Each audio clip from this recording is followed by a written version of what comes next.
second and final book in the Letters of Enchantment duology by Rebecca Ross. So it follows our two main characters, Roman and Iris, in the continuation of this book. So I can't say much about it since it is the second book in the duology, but basically what you need to know about the world if you haven't read Divine Rivals, the first book, is that they live in a war-stricken world, and there's magic, there's gods that were asleep but now are awakened and are wreaking havoc and fighting each other and enlisting humans to fight each other with their magical realms and abilities. And yeah, I know a lot of people really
one.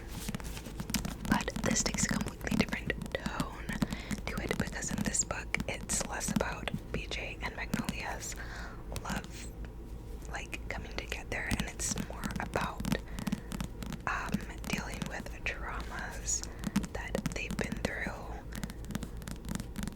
Mostly Magnolia, because she's dealing with heavy grief over something in this book, but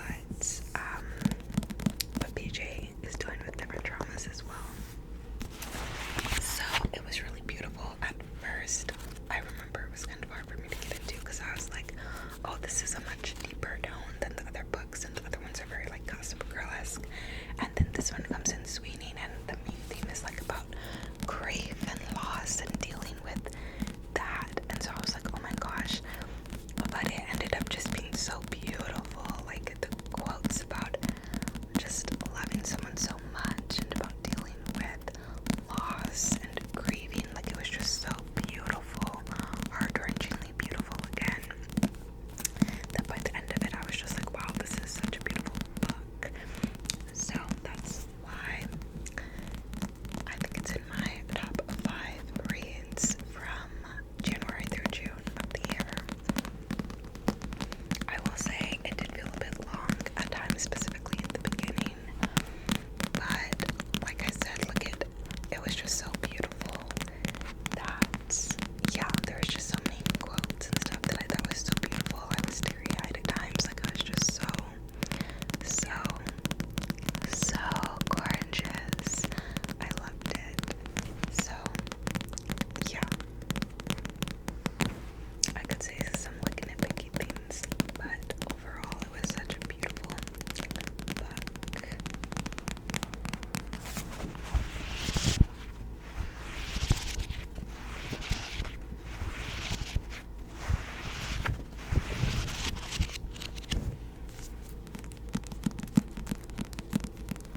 Somebody on Instagram was reacting to the first book of this and sending me reactions to it, and I just love that so much. Like, I love the reaction to those books, because it's like, I know, like, that's how I felt when I started the series too, and that's still how I feel at the end of the series too. Like, those books truly like suck you in and are so moving. So yeah. Next up, the last two books in my top 5 from January through June of the year are both from one of my favorite authors ever, which is Sally Rooney. So in no particular order, we have Beautiful Worlds. Where are you? Beautiful, beautiful, beautiful. I don't think you heard me. I don't think you heard me. I said Beautiful Worlds. Where are you? So this is literary fiction, contemporary, as are all of Sally Rooney's works, I think, and I'm pretty sure I've read all of her books now. I think she only has the 3 out, but Intermezzo is coming out like in a month, and I will have to read that when it comes out immediately. Like, I'm obsessed with her work, please. But this follows Alice and why do I always forget her name? Eileen. I love Eileen. Eileen was my favorite, but I always forget her name when I'm trying to talk about this book. But this follows Alice and Eileen. They're both like European, as are like all of her characters usually. Sally Rooney is oh my gosh, my stomach. Sally Rooney is Irish, so most of her books like take place like somewhere in Europe, like either like Ireland or the UK or whatnot. So they're both European, and Alice has mental health issues, had a breakdown some time ago, and so Eileen and their mutual friend Simon kind of feel they need to like kind of like walk on eggshells a little bit around her. They're not seeing her in person because she's on a book tour famous. She's thriving. She wrote a book and people love it. So she's like semi-famous with this book. So she's doing a book tour in the US. So she is like away from her friends. And while away from her friends, she meets a guy. And he's her love interest. I really didn't like her love interest. That was like the one thing about this book. I was like, I don't like him. Though he was sweet in the end. But yeah, so she meets this guy and they start having, a little bit of a relationship. And she sends these beautiful, beautiful, beautiful, in-depth letters to Eileen while on this book tour, and while getting to know this guy, and while thinking about her life and how she feels about being like kind of famous and like being known but not being known and all that. And so you read all these beautiful letters that feel like the book is first person POV because the emails are first person POV. It was emails, not letters, but same difference. And then on Eileen's side of things, she's working like a day in, day out, like office job with no like progress, no like progression track. She disassociates a lot. Where Alice was an only child, Eileen has a sister, and her sister is like very mean to her, just like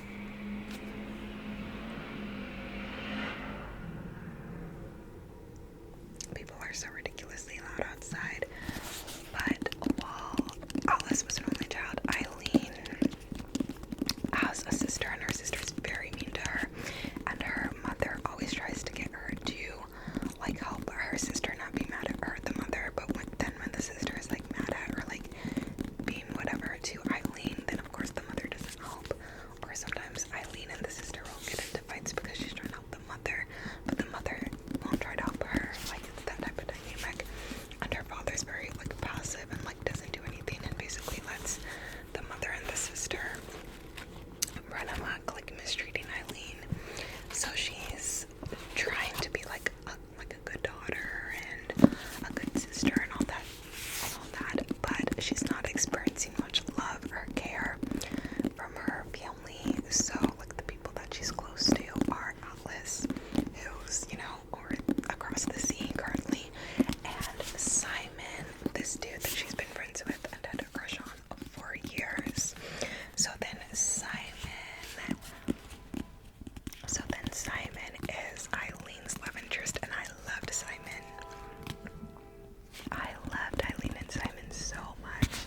I think I loved them so much because like they had been friends for years, so they knew each other so well.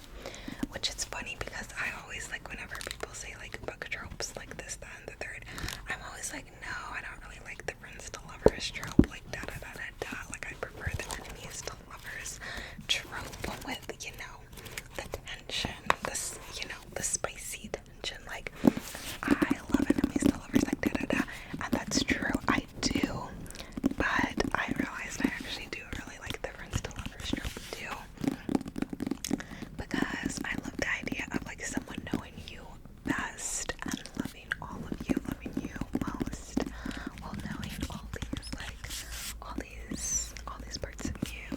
Which that's kind of the like sweet part of enemies to lovers too, is like they know you and like they know your worst parts and like the parts where you clash and whatever, but they still love you.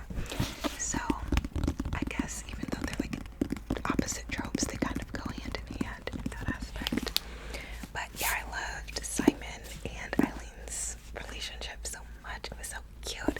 They had a little like spicy scene that had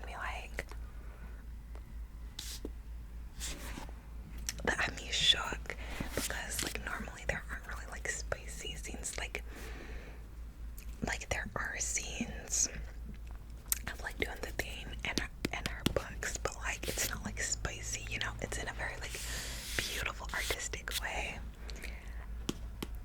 But Eileen and Simon, like it must be because of their little kinks, because they had a little steamy scene that I was like, oh, this is different than most of the things in Sally Rooney's writing. Like it's not that the others don't, because in like normal people, Marianne does have like certain kinks, and in conversations with friends, like they have their things too, but I don't know, it just feels different in this book. Like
it did have an adaptation out, and the adaptation was really good and made me teary-eyed at the end of it, and that was before I read the book. So then I read the book and I loved it. So I think all of the adaptations of her works are really well done, because Normal People was like a perfect adaptation, and this one had a really good adaptation too. And it had Joe Alwyn for the male love interest. What's his name again? I can't even remember his name, but because it follows mostly Francis, but her love interests are Nick, and Bobby, and then Nick is married to Melissa, so, but Melissa has cheated on him, and so the relationship is like a whole thing.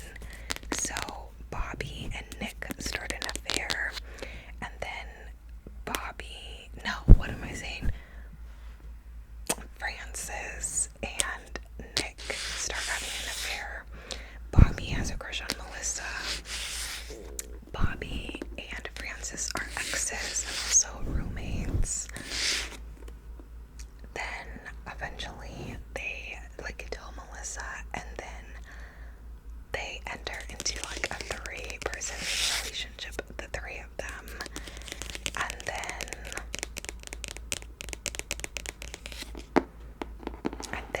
eventually, like, Frances has to deal with the fact that she also still likes Bobby. Like, so it ends up being like a 4 people, like everybody likes 2 or more people type of thing, which was different. But yeah, this was like the most like fun of her books. Like, the other ones are very heavy, and there were heavy themes in this one too. Like, her father is a drunk in this one, and she's not really close with him, doesn't really have a great relationship with him. She's an only child again, and yeah, like, she doesn't have that bond with her father, and like, he hasn't been there to take care of her or whatever. So there's that theme. She also has a lot of like disassociation. Like, she doesn't very much like feel in her body a lot, so there's a lot of that. She has some self-esteem issues. There's that too. Like, so there are deeper themes in the book still, definitely, but it was more like fun than the other ones, whereas the other ones are like very heavy. This one was a little more like, once they were all relationshiping, it was like, it had me giggling and like kicking my feet. Like, it was so cute. And some of the things Frances thought were so relatable, as unhinged as they were. And yeah, it was just so sweet. And yeah, it was just cute. So yeah, that's Conversations with Friends. So needless to say, I just really love Sally Rooney's writing so much. So now that we've been talking for like forever and a day, that was my top 5 of the year from January through June. My top genre of the year has been literary fiction or contemporary, and I now at the start of August, have read 10 books in this genre, and I've read 30 books this year, so that's like a third in this genre. So, and then I thought it would be fun to show a new favorite book from this genre that I've been reading the most of this year.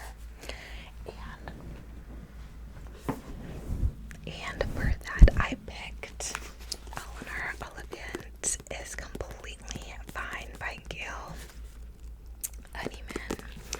This I read at the very start of the year, and it was so quirky and cute, but sad, but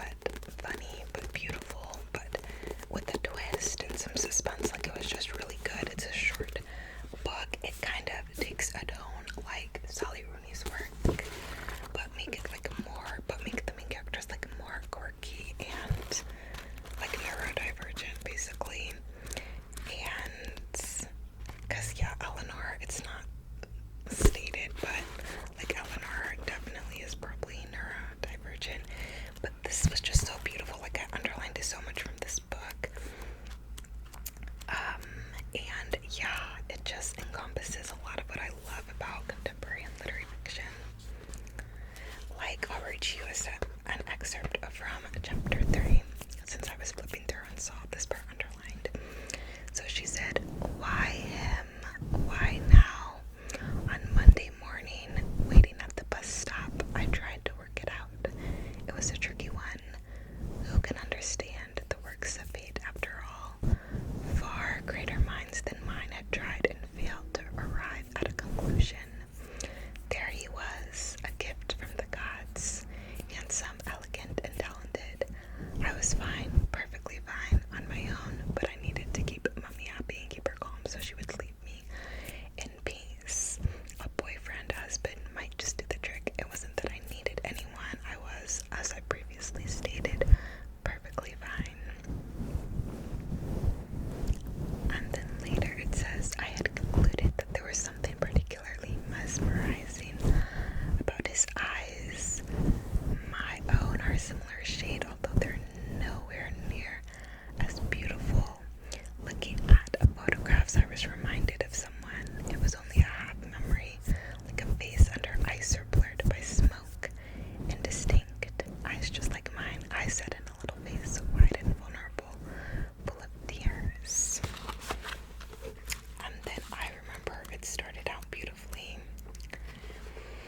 So, chapter 1 says, "When people ask me what I do, taxi drivers, dentists, I tell them I work in an office. In almost 9 years, no one's ever asked what kind of office or what sort of job I do there.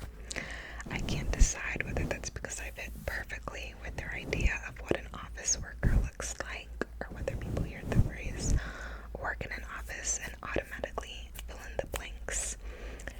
Lady doing photocopying, man tapping at a keyboard. I'm not complaining. I'm delighted that I don't have to get into the fascinating intricacies of accounts receivable with them. When I first started working here, whenever anyone asked, I told them I worked for a graphic design company, but then they assumed I was a creative type. It became a bit boring to see their faces blink over when I explained that it was back office stuff, that I didn't get to use the fine-tipped pens and the fancy software. Like, I felt like that was just real. And then the way she talked about, like, food, and sometimes feeling this interest in it, I felt like was real. What's going on with the brightness, the brightness, the brightness. And her weekend plans consist like this. On Fridays, I don't get the bus straight after work, but instead I go to the Tesco Metro around the corner from the office and buy a margarita pizza, some champagne, 2 big bottles of Glenn's vodka. When I get home, I eat the pizza and drink the wine. I have some vodka afterwards. I don't need much on a Friday, just a few big swigs. I usually wake up on the sofa around 3 a.m. and I stumble off to bed. I drink the rest of the vodka over the weekend, spread it throughout both days so that I'm neither drunk nor sober. Monday takes a long time to come around." Like, I just feel like the way she described the mundaneness of life was just so real. And there was a twist at the end with her mom, like a sort of like thriller-esque twist, because we're introduced in the beginning of the book to her mom being behind bars for committing a crime, and then there's a twist about it at the end of the book that's like, whoa. But we know it involved something dramatic to Eleanor. So yeah, this was just one of those books that was like, I don't know, like it was funny at points. Some of the stuff she would say was just like, you can't say that to people, but here comes Eleanor saying it. But it also dealt with deeper themes, like with her dealing with the trauma from what her mom did.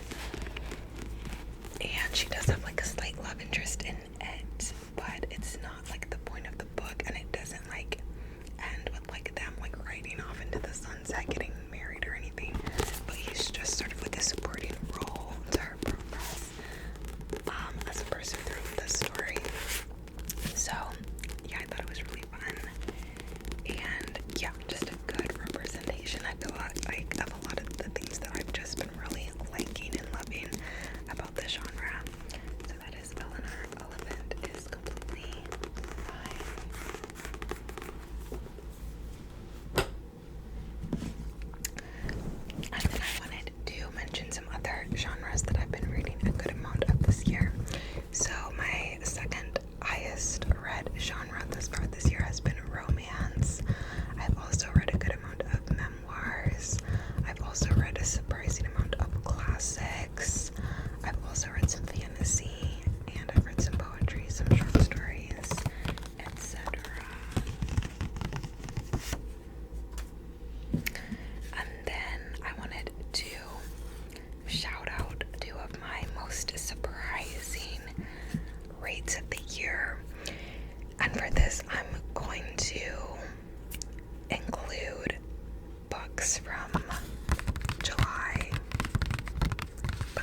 on Earth Were Briefly Gorgeous.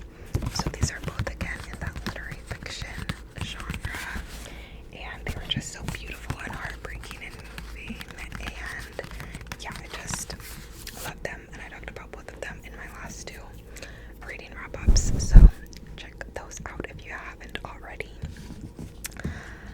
I did want to mention my only reread of the year, which is still one of my favorite books, and that is The Girl Prince by Holly Black. This is the first book in the Book of Air series.